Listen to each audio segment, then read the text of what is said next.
everyone, my name is Tone and welcome to the HTD show, the hot topic discussion. Today, we're here with Esmeralda. How you doing? Hey. How's it going? All right, back again for another round, right? Let's do it. All right, so today's discussion, we're going to be talking about life after the insurrection and where we are today and, you know, the possibilities of moving forward, hopefully moving forward in a positive direction, better direction. After the events of the insurrection, number 45, President Donald J. Trump, ex-president, I should say, was impeached for a second time. But for some crazy reason, and I say crazy because I don't understand how you can be impeached twice and still have a stranglehold on lawmakers and such support with the people. I mean, that's really incredible to me. And that's what we're going to be talking about today. So how do you feel about that? What are your feelings about that? Well, just like the last time, I have a lot of feelings about this. We were talking right after the insurrection on January 6th, and really an unbelievable situation that took place at the Capitol, and highly disturbing to know that it was less than a month and a half ago. And I feel like as a country, we haven't really addressed the situation. Sure, Trump was impeached in one house, and but as we now know, in the second house, didn't go much further.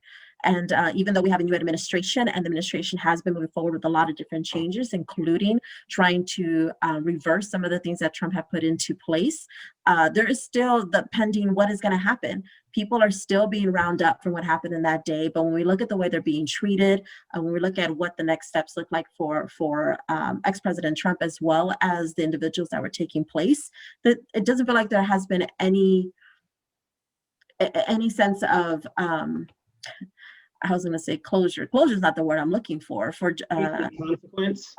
Justice, justice for this BS that has taken place. And for us to just move forward with our daily lives and act like there wasn't an insurrection, act like people weren't trying to do a revolt and a rebellion, it's ridiculous to me. It is. It's totally ridiculous. I mean, because it's like selective memory is crazy. It's one of those things where it's like, you know, this guy gets impeached for a second time.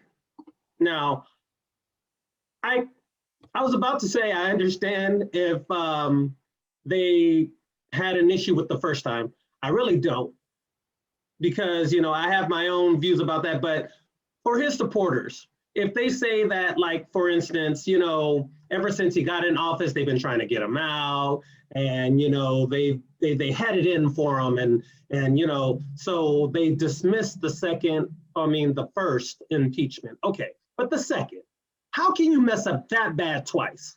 I mean, the first impeachment was pretty bad. I mean, they had witnesses and everything. You know, they had, well, first off, let's go over what he was impeached for. And what was it? Obstruction of Congress and abuse of power. Those were the two articles that he, you know, was impeached for the first time. And they had witnesses. One of the witnesses, well, actually, all three of them were career officials, you know, nonpartisan career officials. And one of them, they actually conspired to get her out of that role so that they could do what they were trying to do. She was like, you know, the cog in the wheel. She was like what was going to prevent them from having an easy, I don't know, session, an easy conversation with this smaller country that they were going to try to punk to get some kind of dirt on his political opponent. And they didn't want people who could, you know, block their efforts, tell, or blow the whistle. So that was the first one, right? Then the second one comes around. Second one comes around, it was because of the insurrection. And then they have tons of evidence. I mean, like if you watch the trial, the second impeachment, they showed tons of footage and they showed the progression of how it led up to that day. How for the longest, for months, for years actually, how he was talking about, you know, oh, if I lose, it's going to be stolen from me, and there's no way that we can lose, and all this stuff, and they're trying to steal this and all this, and then when he actually lost, it went from they're trying to steal this to I didn't lose, we won in a landslide, and then back to they're stealing it from us and all of this and whatnot. So, you know, you rile these people up, and then you let them loose, and then you be like, I didn't do that. That wasn't my fault. I mean, okay, I don't get it. And then they still support him. How is that? You're confused on why he still has so much support, or why still almost half the nation voted for him, regardless of him still losing? Yeah. 70 million. You're confused on why that is? Yeah. I mean, they're okay. Go ahead. I mean, because I'm like this. Like, I don't care what party you're from. I mean, if you screw up, you screw up. If you've done something wrong or you've done something dirty, you need to go. It doesn't matter. But it's painfully obvious. One side is quick to get rid of people. The other side is quick to make excuses and give their people cover. I mean, it's like, you know, they can't hold their own people accountable, you know? Well, it just shows a flaw in the system, though. When you think about it, we are having our senators, which are essentially split between Democrats and Republicans. You throw in a couple of independents in there, but essentially it's a two-party system. And you're saying in the two-party system, we want you to vote in a way that isn't biased. And the reality is that it's already biased. People had already made their minds up on how they were going to vote, even if they were even going to consider this case at all, because of their bias, because of political differences. This isn't like a regular court of law. And I think that that is wrong within our system to say that this House now looks to see if we should try somebody, when really you're not looking at things objectively. And when we think about our legal system, we think about our juror system, which, you know, if anyone actually ever answers the juror envelopes you get at home and not throw them away. First of all, the intention of that is that every citizen has a right to be on a juror and responsibility. And when you take on the responsibility, then we have this sections where we're looking to see if you have any biases or any reason why you wouldn't be able to give a just a decision on a case. But that isn't the case with the Senate. So what had taken place with the second impeachment and why it didn't go much further than let's listen to it, but we're still not going to vote for anything more to happen, is because it's already a biased system. There was nothing more to expect than that, regardless of how much evidence was presented. I think what the lawyers are doing with showing that footage was really difficult to watch. I mean, I was in tears, and I could not even work for hours after participating and just observing that, because there was stuff that I had not even seen when it originally took place, that we were reliving, and also seeing how honestly, for the first time in quite some time, feeling some emotions towards what the police had to go through in battling this insurrection. And obviously we've learned, you know, suicides that took place afterwards. I mean, all of this is, the thing is, it's disturbing, but it's not hard to believe that it took place. And I actually do not find it hard to believe that people continue to support this man to this day. And I mentioned this when we spoke the last time. One of the big things we look at is, what access do we have? We are so divided that we just seek out information, or we are literally through algorithms given information that is connected to how we already believe. So when we think about it, then it's like, are you spending time watching Fox News, or are you spending time watching other alternative media? That makes a difference on how things are given to you, how things are distributed to you, and how things are twisted. And so So when you say, how can one continue to support or think this way? It's very simple. If you are given one side of information and you are choosing to believe a leader that you think is supporting your rights, that you feel is connected, and you've been told repeatedly for years, things are being taken away from you by X people, let's blame immigrants, let's blame whoever. It's how is it not hard to believe people are just like, I'm just trying to fight back for myself and my country. I find that easy to believe. I don't agree with it, but I find it very easy to believe, on top of the racist undertones that is the United States. I get that. I get that. The whole brainwashing scenario, and you've been led to believe something. But I want to take it back to like a basic premise of right and wrong. And I'll give you a perfect example. Like, for instance, like me, like Bill Cosby. I like Bill Cosby. I like The Cosby Show. I like Fat Albert. I like Bill Cosby. Mm-hmm. I don't like what he did. I don't like what he did. You know what I mean? So just because I like Bill Cosby, do I think that he doesn't deserve any consequences? No. So that's where the problem is. You know what I mean? That's how I see. When you can break it down to, when you can separate yourself from, or your feelings from how you feel about a certain person to what's right and what's wrong, you know what I mean? It should be simple. Well, one would say should. For some people, a lot of people, it's a hard decision. Over 70 million is a hard decision. But I don't. This is a place where I'm not saying I disagree, but I'm not really saying I agree either, because should not be in our vocabulary is something that I learned for certain reasons. But right and wrong is not as black and white as black and white is. That's the reality. Like, I totally get that. For example, one would say, how could people continue to believe that segregation was right, or how slavery took place, or how all these other laws were enacted? Some people just follow the law. It's the law. And so therefore, someone may say the law is right and black and white. But the reality, we have to constantly be pushing against unjust laws throughout the beginning of our nation. And so for the conservatives, or those who were Trumpsters, or those who still believe that this is the way, they may believe literally that they're right and others are wrong, and that at some point we should get with the program. And so when I think about, when you're mentioning right and wrong for who?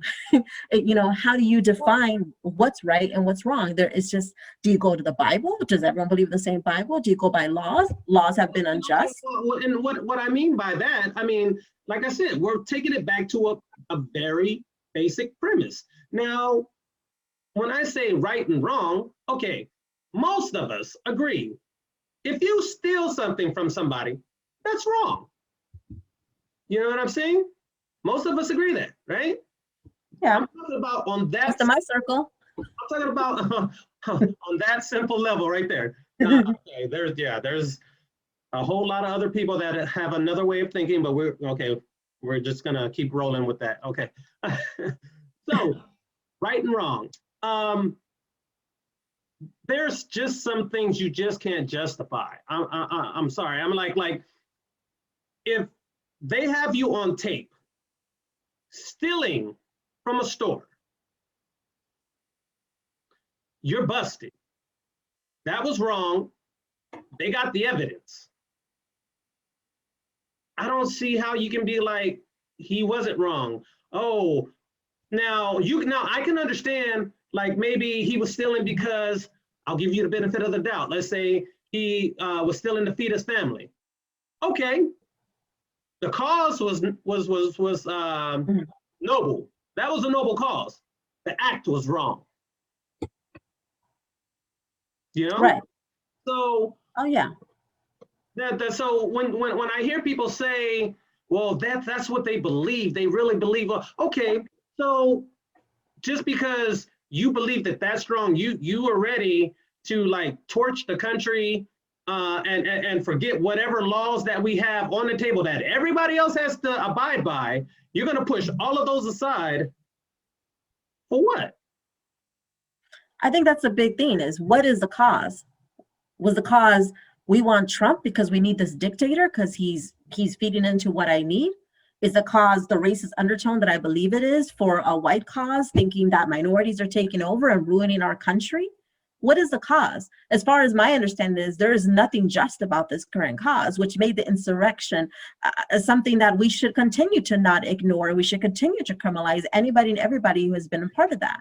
It isn't a cause, stop killing me on the streets. That wasn't the cause to break into the Capitol.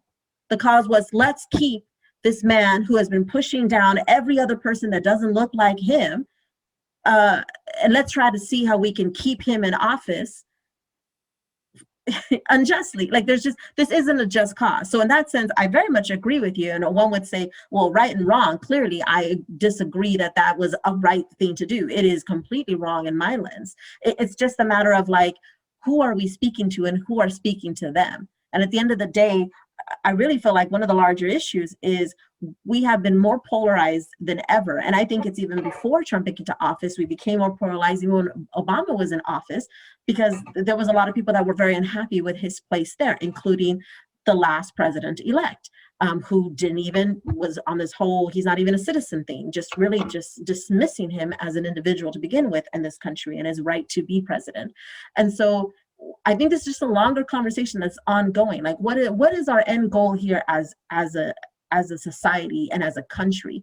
Are we leaning towards trying to be more just with each other? How do we build more understanding rather than just saying like, why are you following such an idiotic leader? Clearly this was wrong. How do we then get you to decide to see what is right, to see what is best that benefits all of us versus to stay polarized? And then, because then we're just like, how do we keep navigating this polarized country that we're just going to have forever? To me, those are things that I think about. Right. Well, I mean, and not that it was perfect before. Like before Trump, things weren't perfect. And after Trump, they became much worse. But at least there was a time before Trump to where both parties agreed, yeah, you can't do that. You know what I mean? And it was one of those things where it's like, even on the Republican side, I mean, like if somebody on that side screwed up so bad, even they would be like, yeah, we really want to help you out, but we're going to cut ties with you because, yeah, you're going to mess up what we got going on. You know what I mean? Not we're going to shun you because it's the right thing to do. We're going to shun you because you're going to mess up what we got going on. So at least they did that much. It's not even there anymore. It's like, I don't care what you did, just as long as you hate them, whatever you do is okay. You know? I mean, I know what you're saying, but I want to end on a more hopeful place, because the reality is that not 100% of the Republicans voted the way they did in the second impeachment trial. There were some that went crossing lines and have received repercussions from their own members because of that action. But then that also gives a sense of some kind of hope to logic, to having a stance, to recognizing there is a line that cannot be drawn. And then there were still a majority of people, even though again it was more under party lines, but include the independents and include those 5 other Republicans, it's still a line that was drawn by the majority in that space. But they are our representatives, but they aren't the only people that make up this nation. They are voted in by us. They serve us. And I think we as a people tend to forget the power that we have to keep them to represent us or to not represent us. I think the more that we get engaged and continue to be engaged as citizens. I think one of the things a lot of people talk about when they talk about us getting to a place to where, you know, we are not so divided and not so at each other's throat, is to start at a place to where we all can agree. You know, look for the things that we agree upon and have in common and build upon those, and you know, to get to a better place. So I say that. Yeah, okay, so I say that to say, you know, at some point, people are gonna have to be like, you know, like some of the Republican voters that were on TV that were like, enough is enough. but we need more people to be like, enough is enough. I don't think enough people gotten to that point yet. And that's the problem why we find ourselves where we are, where you have this twice impeached president, for a second time, having so much, having so much backup, so much, so many people supporting them, so much support. There you go. It's crazy. Clearly. And it's not gonna be resolved in just one or two chats. It's just ongoing. And as usual, it's a pleasure to be here talking with you and seeing how we move this discussion forward. Yes, same here. Hopefully that more people have these discussions, because I think it's these discussions that are going to help in the healing process. I mean, because part of the taboo about this whole thing is people don't want to talk. People don't want to talk because it's going to end up in an argument, or, it's not gonna go very well. But that's when, you have to put on your big boy pants or your big girl pants and learn to agree to disagree. I know you hate that, that term, agree. I don't know why you're always ending with that. You have to learn how to agree to disagree, and then let it go. You know what I mean? And there's no reason to hold on to too much animosity when you can't agree on something. Just be like, okay, that's what you believe, that's what I believe. All right, we don't believe the same thing. Hey, want to go have a beer? I don't know.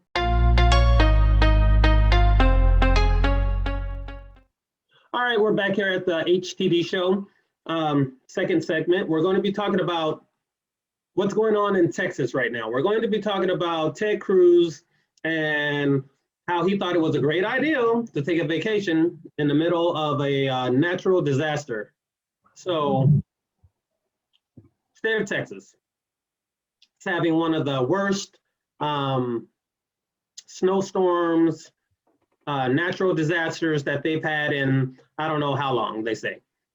And in the middle of it, in the middle of people dying, in the middle of, people having problems finding suitable drinking water, pipes bursting in apartments, all kind of craziness and chaos going on in that state.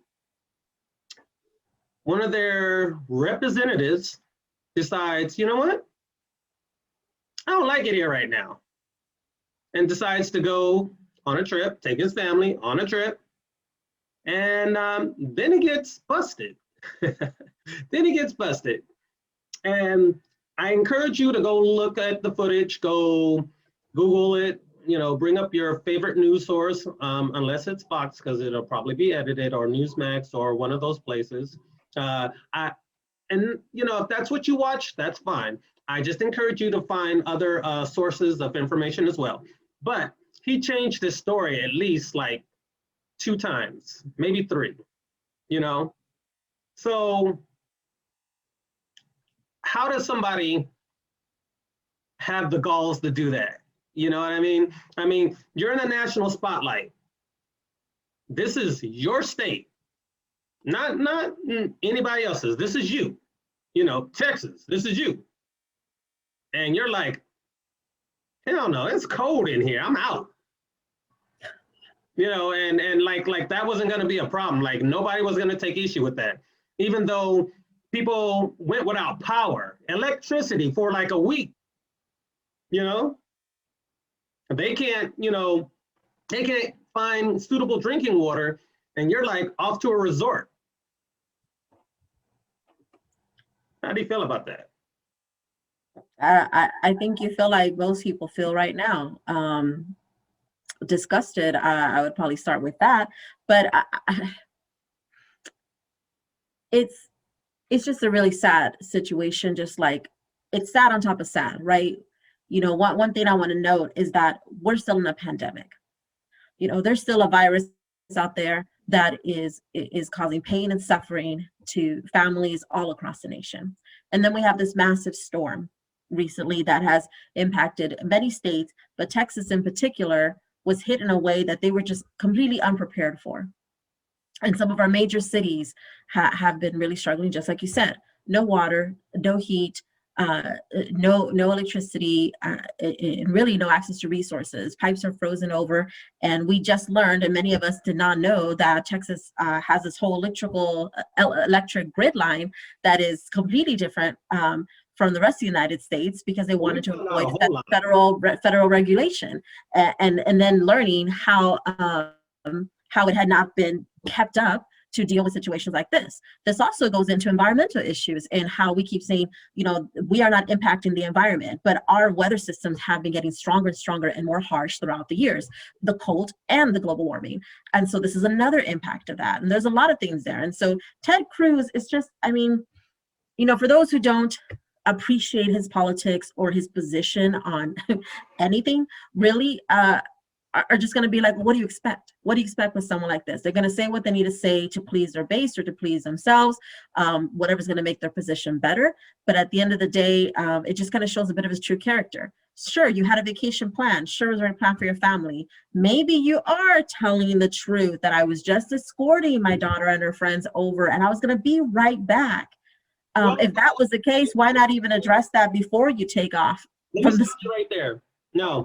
That like I said, a lot of stuff came out. He got busted on that. It was found out that the plane ticket originally was set to return on Saturday. He returned the next day because of the backlash. So he can't even say that I was going to drop them off because he wasn't supposed to even be back for another 2 days. So that blew that out the wall. My understanding was it was already a pre-vacation set up, and they were like, "Well, it's there. We gotta take it. Let's take it." Wasn't even then. Congress took a break, and in that time, she was like, his wife, text some of their friends, my house is freezing. Why don't we get away to Mexico? Let's go take a trip. And it was spare of the moment. This was not pre-planned. That's what makes it even more worse. Well, that also goes to show of how quickly information changes and what information is given to the media. But I'm also very wary of what is it that we are given, right? Like at the end of the day, I don't have as many strong opinions around Ted Cruz in this situation because I don't have high aspirations for him and his work around the truth of like taking care of his people. These are examples when you have people that are literally freezing to death, are starving in ways that they just were clearly unprepared for. I'm seeing videos like on TikTok of people with water and snow coming into their homes. Right. It's just something that it's a natural disaster, but it's clearly a huge impact. And so what this really is a time to see who's about what, right? Who's actually doing this stuff. At the same time that he's taking a cruise, we're also here, taking a trip to Cancun. Was it Cancun? Is that where he's going? Yes, Cancun. All right. Well, yeah, Cancun, I was gonna say Cabo, either way, one of the sea ones, ironically going to Mexico of all places. That's right. Another topic on him and immigration. But it's also at the same time, we're looking at people that like arch enemies in the Senate, Ocasio raising 1 million in the first day, 2 million. Last I checked, she raised up to 3 million and is going to go visit Texas and help his people out when her state is in New York. She's a representative from the state of New York. New York, yeah. Right. And a Democrat and a progressive one at that. Right. But since we brought up the parties, let me back up. Let me tell you what I found out about this, which can't be said enough. And you're going to hear it here, and hopefully you hear it on a lot more stations, a lot more news outlets report this. But okay, so basically, I'm gonna update you as well. The state of Texas is a Republican state, has been for like the last 20 years. That's no surprise to anybody. But what they have done in that time, they have deregulated a lot of things as far as their electrical and their utilities and all this stuff, where they get their power from, all this good stuff. They did a lot of that deregulation. And then what they did was they told, they took the government suggestions. Since they deregulated, what the government said to them on the way they should do things were just suggestions. They weren't, mandated. And so since they weren't mandated, what do companies do? They save money. They don't do the extra. They don't do the extra. And what I found out since then, and this goes back since from '89, I think there was like two or three big examples that I heard of, but they showed examples of where weather had put them in a bind and they had the opportunity, to make changes, and they didn't. And they just kept pushing it aside and pushing it aside. And now when something happens, they have like, I think it was 12% of their energy coming from wind turbines. They tried to say 25, and I think in reality, it turned out to be like 12% or something like that. Whatever the case, 25, 12, that's still a small percentage when you think of the big picture, right? And most of their energy came from fossil fuels, gas, oil, and all that, right? Well, turns out those were the things that froze, those pipes. Yes, the wind turbines, they did too, but they only accounted for a small bit of that energy. The big bulk of that energy came from fossil fuels, which those pipes froze. And that was, the main reason for all of this. But when they went on TV, first thing they started doing was talking about, like you said, their arch enemy, a Democrat, AOC, and her new Green Deal, and blah, blah, this and that. And she has nothing to do with the state of Texas. Why are we talking about her? And, that's what I'm thinking. I'm watching this, and like all of a sudden you try to shift the blame from your mistake to somebody who doesn't even live in your state on a policy that hasn't even been implemented yet. You know what I mean? And then on top of that, what's new? The kicker in all of this is bad enough that they were trying to switch the blame or like say, oh, look over here. What made it even worse is the simple fact that Ted Cruz, the governor, I believe, of Texas as well, took an enormous amount of money from these fossil fuel people. Ted Cruz was, I think he's like near 4 million that they've invested in this guy. So, and then the governor, it was like 150 million or something like that. I mean, like, so these people, they actually bought their politicians. It's no wonder that, the state was, all these regulations, fell by the wayside, and then something happens and then all of a sudden we need somebody to blame. You're not telling me anything new. You're not telling me anything new. This is the way it's been going on. I mean, how can we ignore? They have their own thing though. You know what I mean? They decided to do their own thing. And that's why. What I'm saying is not true is how politics works, how politics has been working. When I'm being caught or the heat's on me, how do I then deflect that somewhere else? How do I then bring up something else? How can I pull something out of my pocket to blame something that isn't what you're thinking should be blamed? And then also you're just going to switch words because we forget. One, most of us don't follow politics like we're following a football game. Now, if most of us follow politics like we follow the football game, then, this be a whole different country. Because one, I think, and I brought this up again last time we spoke around the insurrection, was around education. I'm going to bring this up again. We are not a very educated population. This is not to state that some people are, I'm not trying to say that we're a dumb country, first of all. So like, please don't take offense if you're taking offense to what I'm saying. But in reality, though, we are not a country that is educated or interested in how we run and how we govern and how we hold our people accountable. We're just not. And so it's interesting for me, like, when I think about, I happen to have been in a family that was like, hey, the minute you turn 18, I was stuck in a car and we were dragged and went to go vote.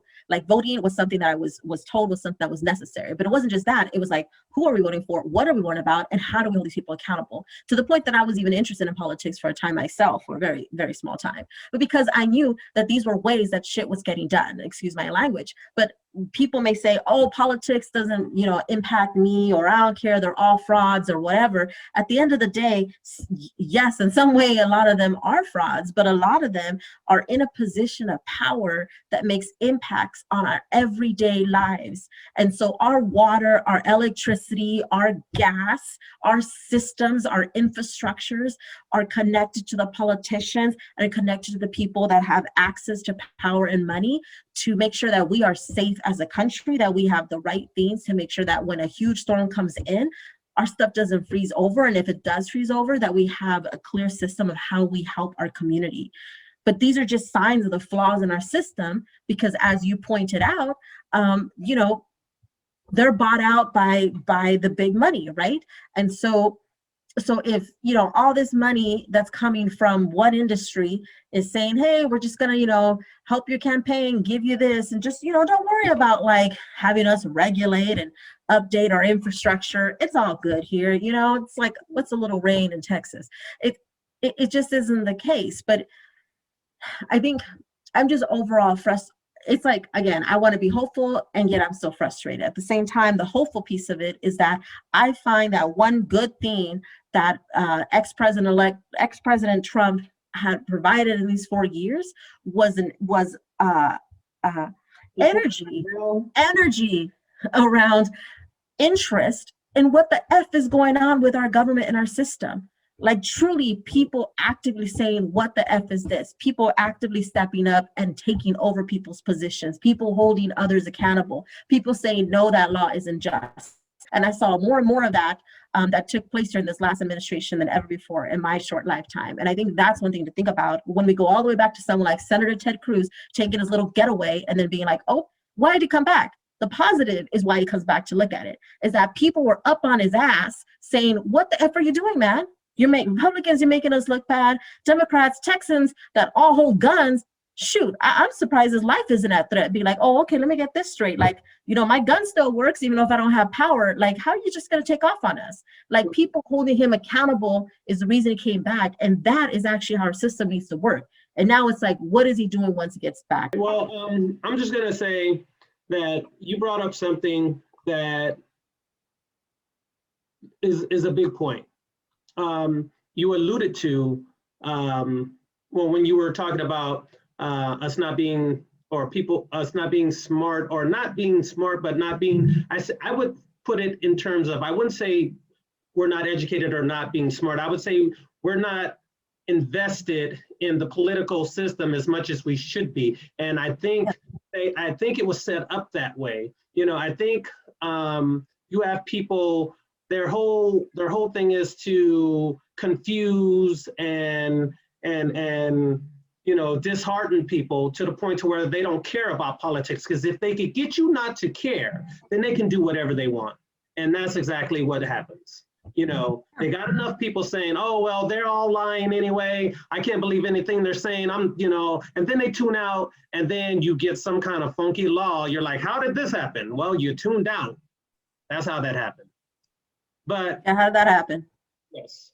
Well, with that being said, thanks for coming today. It's always a pleasure. And we'll see you guys next time on the HTD show, Hot Topic Discussion, A&R Pro Media. Until next time, thanks for coming by. Got it.